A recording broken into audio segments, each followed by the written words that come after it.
문학으로 만나는 삶의 이야기들이 잔잔한 감동으로 찾아가는 김은자의 행복한 문학, 김은자 시인입니다.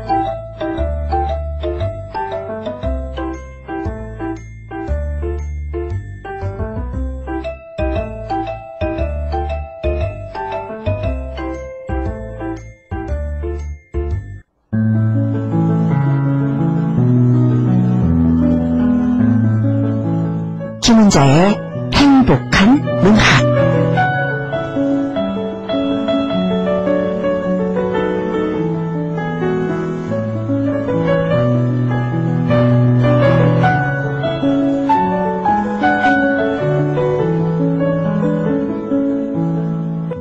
어느새 한낮 초여름 더위에 반팔옷을 입고 있네요. 조금만 걸어도 땀이 흐르고요. 여름이 무르익어 가고 있습니다. 오늘도 저는 아름다운 한국 문학으로 여러분들과 함께할 김은자입니다. 얼마 전에는 캐나다에서 난 불 때문에 뉴욕 동부가 냄새가 매캐하고 하늘도 노랗고 빨갛고 뿌옇고 어떻게 말할 수 없을 정도로 예전에 없었던 범상치 않았는데요. 다행히도 제 궤도로 다시 돌아온 것 같아서 마음이 놓입니다. 이런 상황을 경험하면 또 많은 작품들이 탄생하겠다 싶기도 했습니다. 도대체 왜 날씨가 이렇게 된 걸까? 왜 산불이 자꾸 나는 것일까? 엘니뇨, 라니뇨, 또 온갖 재해.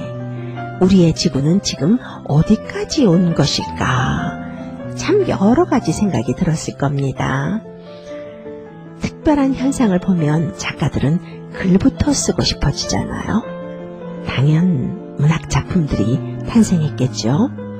우리는 또 문학을 통해서 인간과 세계를 이해하게 되고 또 거기서 삶의 의미를 깨닫는 거죠. 그런 문학을 통해서 우리들의 감정이 또 정화되고 정신적 삶이 고양되기도 합니다. 그래서 문학이 필요한 거 아닐까 합니다.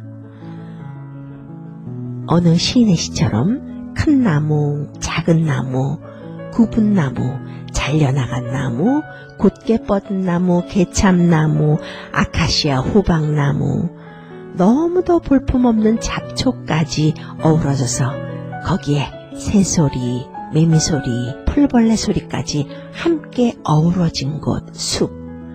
누구나 다 마음 편하게 쉬어갈 수 있는 것이 바로 숲이기도 한데요. 질서와 관계가 빛나는 곳이 숲이기도 합니다. 오늘도 우리는 각자 여러 모양으로 살아가고 있습니다.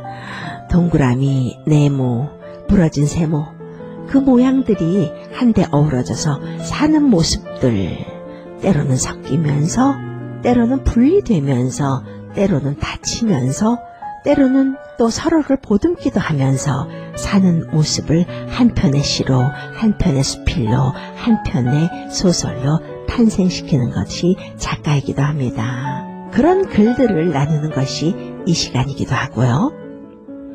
동포사회의 한국 문학의 저변화가 이루어지고 그래서 좀 더 따뜻하게 살아갈 수 있었으면 좋겠다 싶습니다.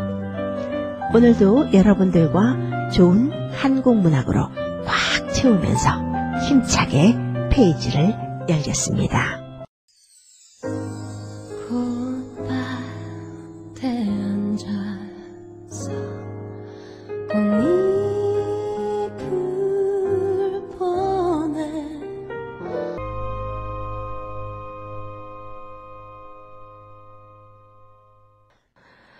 행복한 문학. 이 시간에는 여러 장르의 문학을 여러분들에게 소개하고 있습니다. 시, 수필, 소설, 문학 뉴스, 문인 인터뷰 등 여러 모양의 문학을 소개하면서 삶을 나누고 있는데요. 오늘은 시 이야기입니다. 한국 문학사에 있어서 현대시의 두 구도, 두 양대 봉우리죠. 김춘수와 김수영에 관한 비화와 그의 시들을 함께 나눠볼까 합니다. 60년대와 70년대의 순수시와 참여시의 대가라고 불렸던 김춘수와 김수영은 같은 시대에 살고 있었지만 서로 참 많이 다른 그런 시학을 보여주었어요. 한국 문학사에서 그런 면에서 크나큰 기여를 하기도 했습니다. 두 시인은 해방 이후에 한국어를 외국어처럼 새로 익혔음에도 불구하고요. 김춘수는 한국어를 보석처럼 갈고 닦은 시인이고요. 김수영은 시어를 평범한 일상 언어를 사용한 힘있는 시를 썼습니다.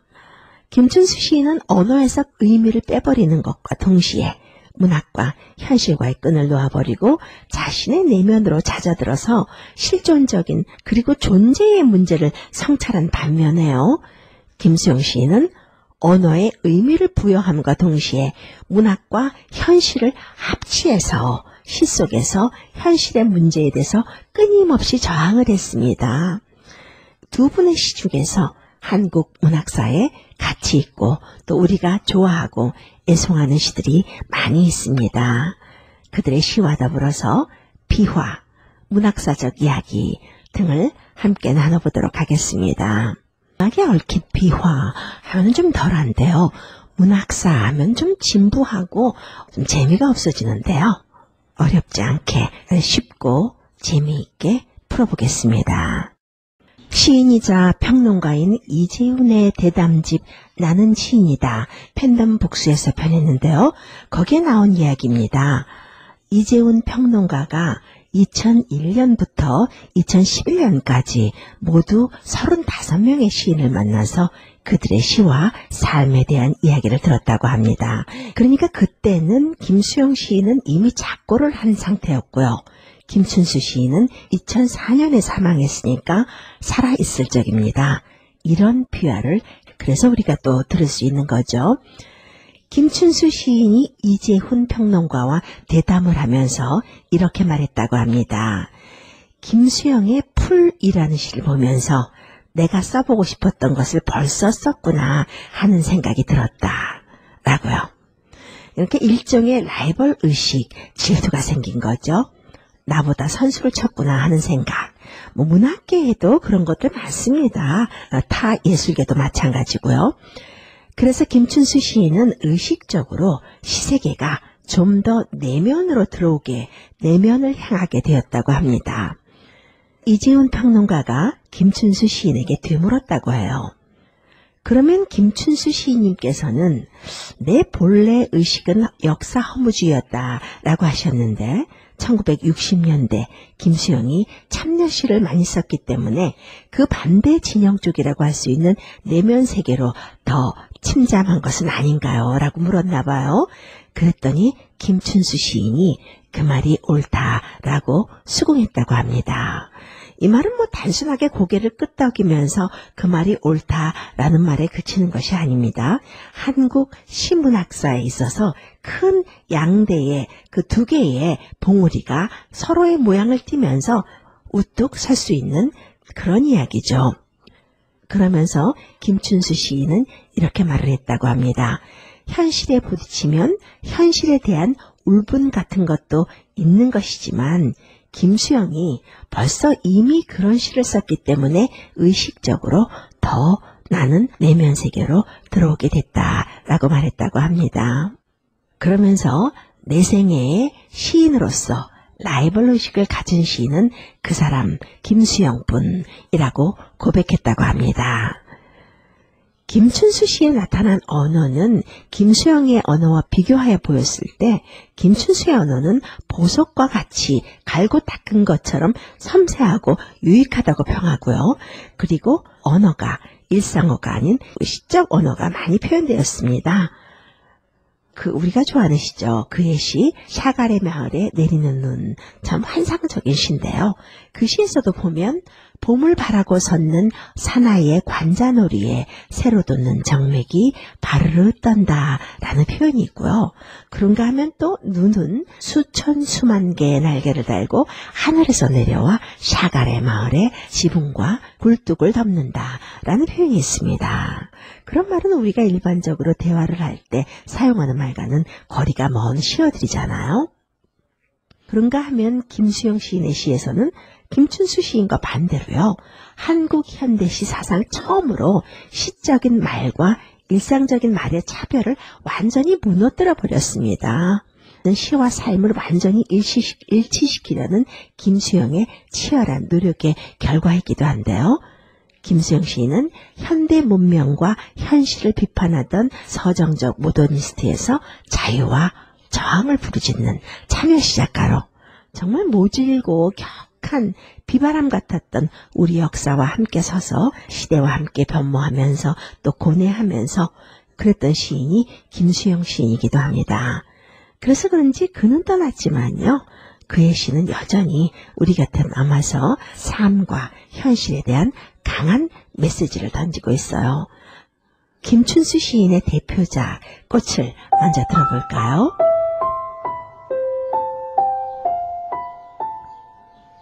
꽃, 김춘수. 내가 그의 이름을 불러주기 전에는 그는 다만 하나의 몸짓에 지나지 않았다.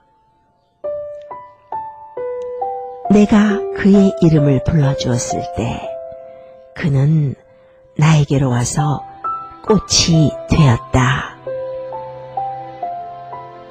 내가 그의 이름을 불러준 것처럼 나의 이 빛깔과 향기에 알맞는 누가 나의 이름을 불러다오.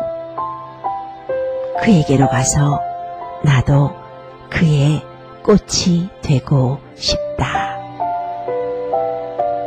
우리들은 모두 무엇이 되고 싶다. 너는 나에게, 나는 너에게 잊혀지지 않는 하나의 눈짓이 되고 싶다.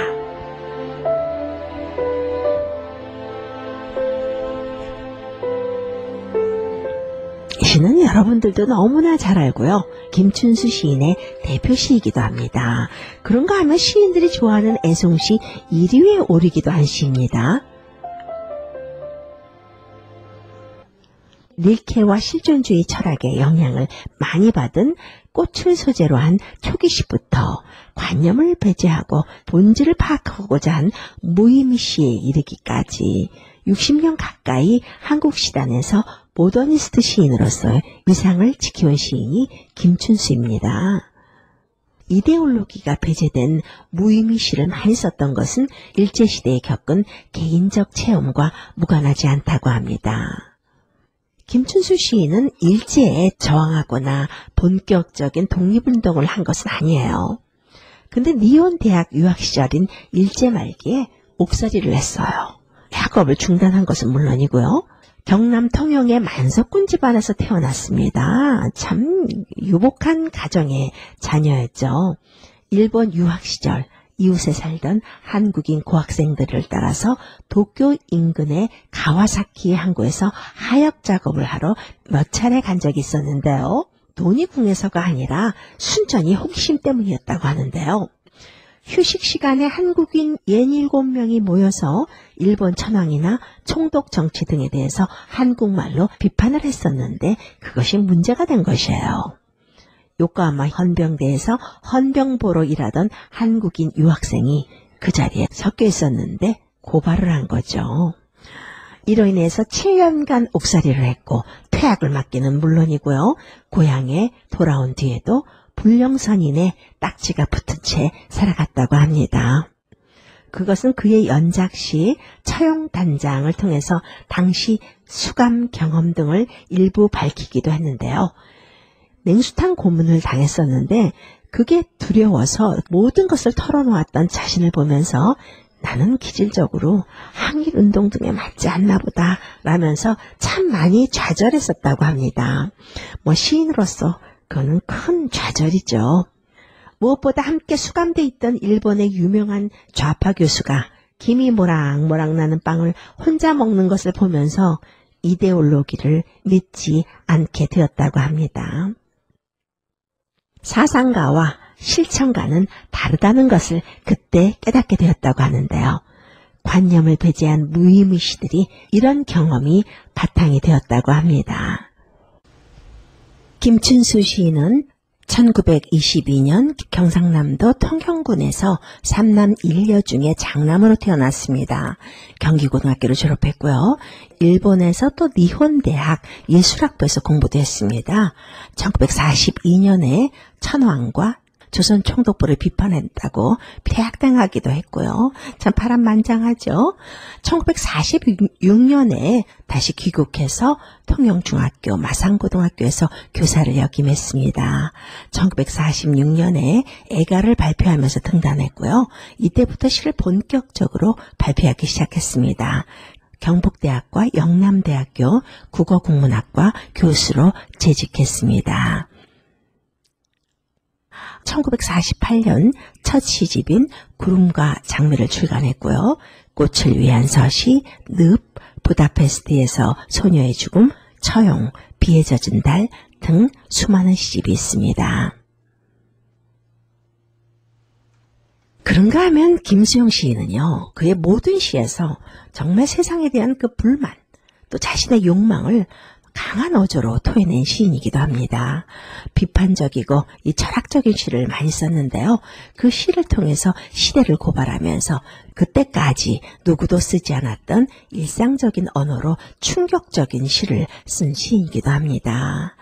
조금은 거칠고 힘있는 어조의 시 속에 자아에 대한 가차없는 자기 폭로, 또 시대와 그 문화에 대한 질타, 빈정거림, 그런 맹렬한 비판들이 전통적인 한국 시와는 많이 달랐던 거죠. 또 결을 달리했던 겁니다. 김수영 시인은 초기에는 모더니즘 경향을 보였어요. 그런데 4.19 혁명을 고비로 하면서 현실 의식을 추구하는 쪽으로 시의 방향이 전환이 됩니다. 주로 자기 고백의 직설적인 어조, 또 소시민들의 자기각성, 지식인들의 고뇌, 자유가 억압된 현실, 그것에 대한 항의를 많이 다루었고요. 과거와 현재를 넘어서 새로운 세계를 만들고자 온몸의 시학을 주장한 시인입니다. 김수영 하면은 신문학사에서는요, 온몸의 시학으로 널리 알려져 있습니다. 김수영은 자신의 시세계를 모더니즘과 리얼리즘을 뛰어넘어서 그것을 극복한 자리를 하고 싶어 했던, 그래서 끝없이 노력했던 시인이기도 합니다. 그래서 그런지요, 모더니즘과 리얼리즘을 넘어서 열린 눈으로 읽어야지 그의 시세계를 온전히 파악할 수 있다는 평도 있습니다. 오늘 여러분들에게 한국시의 모더니즘, 양대산맥인 서로 각기 다른 방면이지만요, 한국 시문학사의 큰 그림을 그려준 김춘수와 김수영 시인의 시세계, 또 배경, 그들의 대표작 등을 소개해드리고 있는데요. 김수영에 관한 논의들은요, 대개 찬사와 비판, 그 양가적 평가들로 나뉘어집니다. 읽는 이의 호불호가 분명해요. 그것이 바로 김수영 시인이기도 한데요. 그 모든 논쟁들이 이 시 앞에서는 마무리가 되곤 합니다. 그의 대표작 풀이라는 시입니다. 들어볼까요?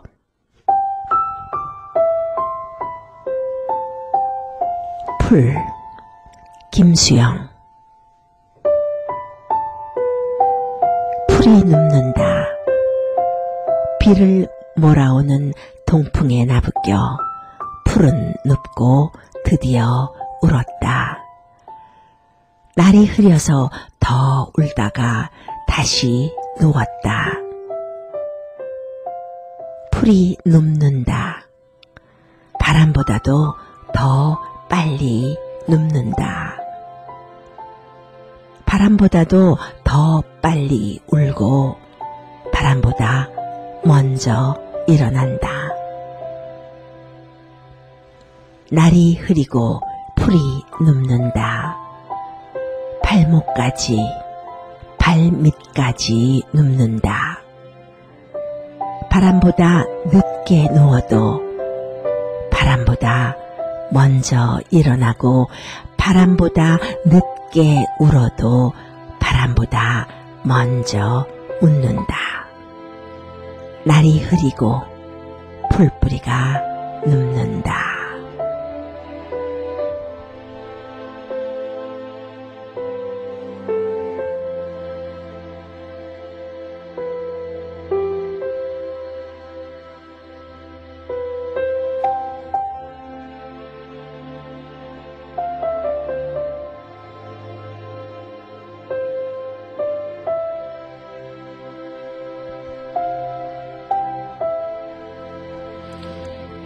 풀이라는 자체가 강인한 생명력을 지닌 민중이면서 또 나약한 우리 인간을 뜻하는 것이겠죠.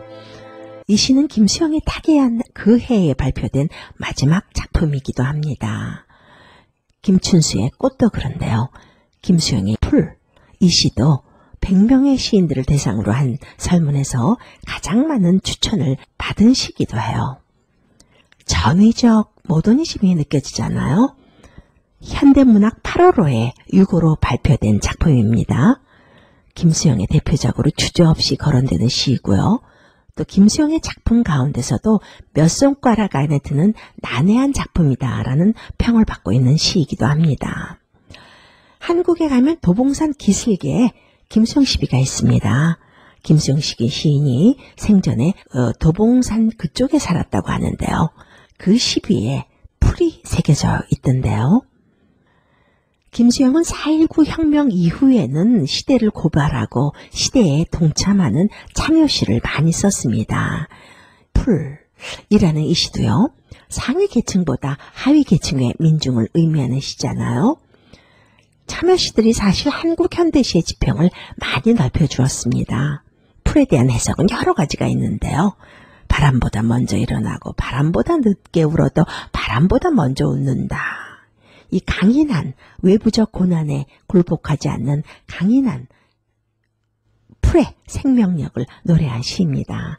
이 시는 사람들이 의도와는 다르게 정치적으로 인용하기도 하는 시인데요. 참 슬픈 얘기죠.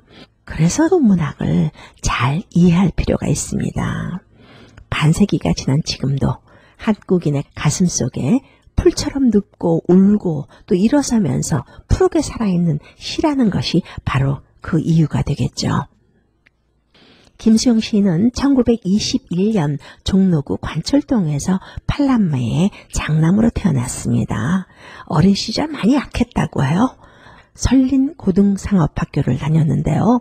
그 시절에 어린 나이에 오스카 와일드의 원문 시작품을 외워서 읽을 만큼 영어 성적이 우수했다고 합니다. 그 이후에 일본의 도쿄 상과대학에 입학합니다. 일제강점기 말에 학병 징집을 피해서 대학교를 중퇴하고 만주의 길림성으로 이주했다가 강복과 함께 귀국해서 시창작을 시작했죠. 연희전문학교에서 잠시 수학도 했고요. 1947년 예술불학의 묘종의 노래를 발표하면서 등단했습니다. 박경린, 박인환과 함께 시집 새로운 도시와 시민들의 합창을 발표하면서 주목을 끌었죠. 김수영 시인은 일본어와 영어에 상당히 능통했습니다. 그래서 통역일과 잡지사, 신문사를 전전하면서 시작과 번역 일을 했습니다. 김수영 시인이 한국 모더니즘과 리얼리즘 문학에 크게 기여를 했는데요. 그래서 그를 기념하는 김수영 문학상이 있습니다. 매년 수여하고 있는데요. 문학계에서는 상당히 권위 있는 문학상으로 인정받고 있습니다. 지금도 국어 국문학을 전공하는 대학생들 사이에서 김수영 시인을 연구하는 분들이 많다고 합니다. 실제로 김수영 문학관에 가서 논문을 읽어보면 이 4단 책장 위에요.